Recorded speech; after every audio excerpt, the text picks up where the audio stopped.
Hey y'all, and welcome back to my channel. So as you read by the title, today I'm gonna give y'all a couple of tips on how to have a successful business.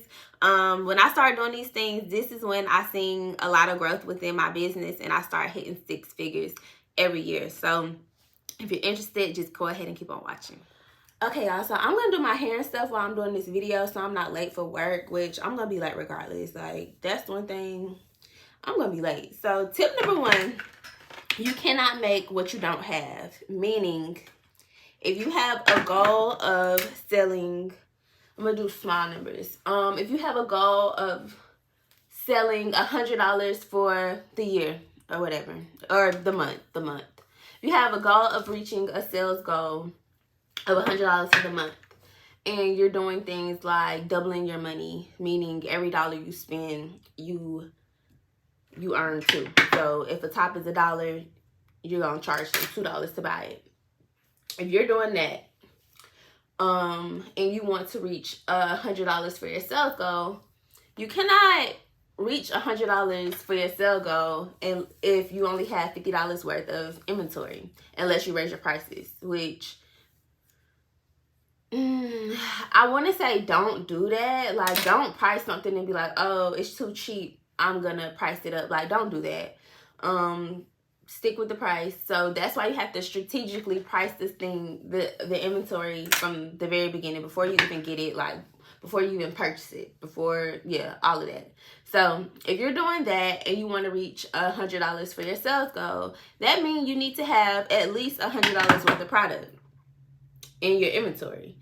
So if you're doing it like doubling it, like I said, that means you need to at least spend $50 on inventory, which that's cutting it really close. And to be honest, I wouldn't cut it that close. So if you want to reach $100 and you're doubling your money, I would spend at least $75 worth of inventory. Because say you do sell out of each piece, say you do reach your goal, okay, now you're sold out, which takes me to tip number 2. It's never a good thing to be sold out. Like, it's never a good thing. I did that when I first opened my boutique. Like, for the first, how long it took me to catch up? For the first, okay, so grand opening, I already didn't have all the inventory that I wanted. And then I did numbers the first day and the second day and the third day and the fourth day. Like, I did numbers that whole month. Like, I was hitting numbers that I wouldn't even imagine. Like, I over accomplished my goals. I already was short for what I wanted. So I was like, okay, I have to double up. I have to double up because I'm selling out. People are coming in. You never want people to come to your page or come to your website and you're completely sold out. You have nothing to sell them. Like, that's not good. It's a good feeling to sell out, but you also have to have inventory in the back somewhere, or inventory that's not on the website somewhere. So when you do sell out, you can drop again. Okay, so I'm sold out of that, but I got this, and that. You know, because like I said, you're losing money basically. If somebody come in your store and you have nothing to sell them, you're losing out on potential customers. So it's never a good thing to sell out. You need to make sure that you have I'm gonna go back to number 1. You need to make sure that you have the amount of inventory that you're trying to sell. You know, and honestly, we surpass goals. Like, goals are just there to keep us on track, but you always want to surpass your goal. So like I said, if you do sell $100 of inventory, you need to have $100 in inventory in the back somewhere that you don't have on your website, to be able to drop and come right back to back. And so, like I said, I made that mistake when I first opened, not having enough inventory, because I'm like, I don't know how much I'm gonna sell. You never know when the day is going to be your day. So you want to be prepared and ahead of the game. So make sure you have inventory, and you have enough inventory to reach your goals, and never sell out. Never. Tip number 3, analytics matters. So you want to be looking at your numbers. You want to be looking at your numbers and making sure you're keeping up with what's going on. So say if, I don't want to put this in front and then it mess up y'all view, but say if you are getting a whole bunch of dresses, okay, you need to be going on your website or you need to be looking at what people are looking at what people are buying, and see if they even like dresses, you know, because I know on Wix you can see the most viewed page. So if everybody's looking at jumpsuits and your least viewed page is dresses, why are you getting dresses? You need to get jumpsuits because that's what everybody are looking for. And I know, and you need to keep up with that monthly, because as the seasons change and as the weather change, those are probably going to change as well. So you need to make sure you're keeping up with what your customers want. You need to make sure you're keeping up with your numbers. So if you're killing it each month, up the inventory, because you never know. You may sell more, you know, as you give them options, you may sell more. And like I said, when I was trying to catch up from selling out that first month, as I was doubling up on my inventory, like the first month I was like, okay, I'm gonna get $1,000 more. And this is big. Like, I have a brick and mortar store, so my numbers aren't gonna be your numbers, especially if you're like doing it online or you're doing it in your house. My numbers were never these numbers. Like, this was the first for me when I opened my brick and mortar. So I was like, okay, I'm gonna do $1,000 over what I anticipate selling. Boom, sell that out. Okay, so I'm gonna do $2,000 over. Boom, sell that out. As I was giving them more inventory, they were buying more things. So you need to keep up with your analytics. So if your analytics says you did $6,000 this month, and you're doubling up your money, you don't want to buy $3,000 worth of inventory. You want to do $4,000. And don't overspend. That's another tip. Don't overspend. Don't say, okay, I did $6,000 this month. We're going to jump the gun. We're going to jump the gun and we're going to get $6,000 worth of inventory, because that's $12,000. That's 12. We're doubling our money. So that's $12,000. That's a big jump.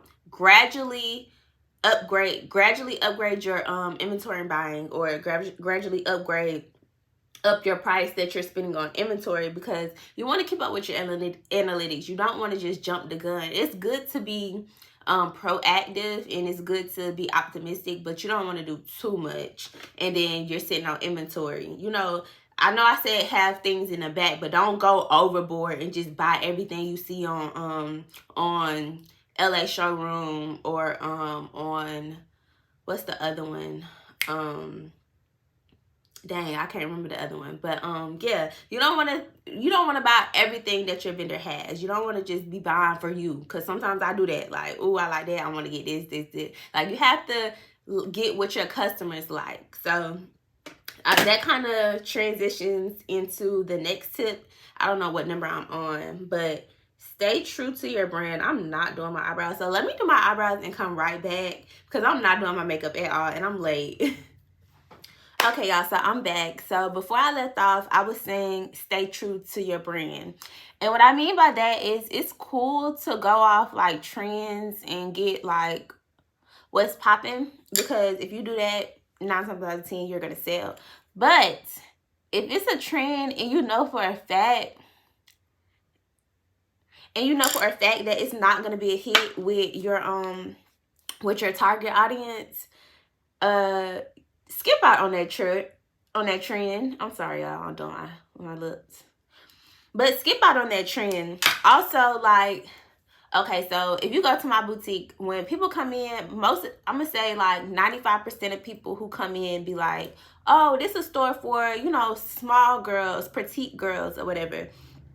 And then I would say like 5% of people come in and say, oh, you need plus size.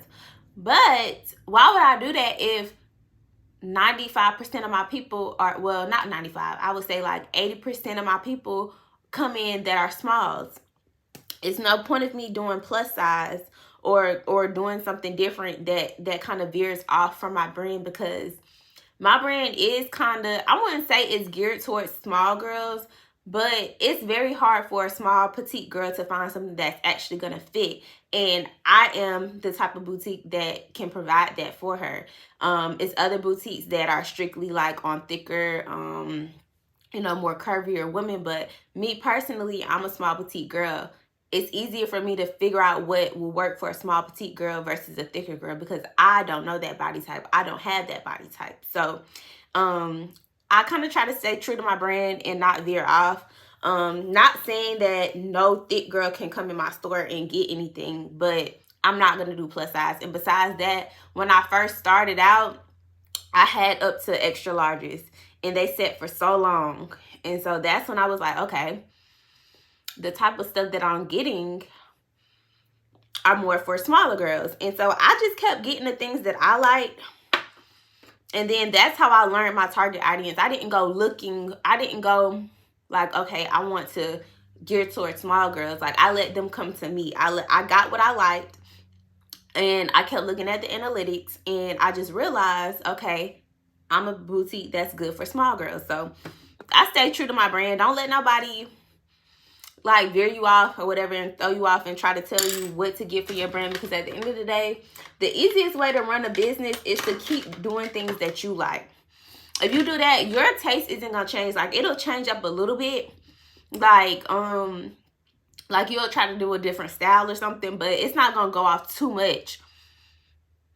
So I would just keep doing the things that you like and staying true to your brand. And honestly, people are gonna realize, okay, this store has everything that I like. It always has something that I like. It always has the same style as me. So I'm going to continue to buy from them. If it's like, okay, now she's doing formal wear and now she's doing club wear and it's just all over the place, people probably aren't going to come back, because they don't know what you like. They don't know. She's going to go wherever the wind blows her. So stay true to your brand. You know what your brand is. You know what you want out of your brand. So stay true to that, and don't let nobody tell you how to run your business. Okay, so my last and final tip is every day is not going to be a great day. Some days it's going to be slow. Some days it's going to be fast. Just know that tomorrow's another day. What Glorilla said? Ain't fucked up by no credit score. I might be rich as fuck tomorrow. Every day the sun won't shine, but that's why I love tomorrow. Yeah, so just make sure that you stay motivated. Like, okay, today you didn't have any sales. That doesn't mean, oh, give up, don't promote your stuff. You know, still promote your stuff, still allow people to, you know, learn about you. But just know you gotta up it on their ass. Like, excuse my language, but you have to up it on them. Like, okay, y'all ain't feeling me, let me get something that y'all gonna be feeling or whatever. Like, if you gotta move around, move around. If you gotta promote more, promote more. If you got to I wouldn't say, oh, it's going slow right now, let me run a sale. I'm gonna do a separate video on when y'all should run sales and how you should run sales, because you can run a sale and make no money. So I'm gonna tell y'all that in another video. And also, like I said, every day is not gonna be a great day. Some days you're gonna have rainy days. Make sure you save and prepare for that. I feel like this isn't a lesson that I had to learn. I already knew that. I already did that in like my everyday day-to-day type of lifestyle is saving for a rainy day. But it's some boutiques that think, okay, I had an amazing year, let me splurge out. No, don't do that, because you might have had a good year last year, but next year may be slow. And when you run out of that money, what are you gonna do? So make sure you save for a rainy day. I have to go. I'm late as hell, but let me know if y'all like this video, if y'all want to hear more videos, like sit down videos like this, with me just telling y'all what I learned as a business owner. I will continue to do them. Or let me know if you want to see the vlogs more. Just let me know down in the comments below what y'all want to see out of my channel. Like, comment, and subscribe, and I will see y'all in the next one. Bye.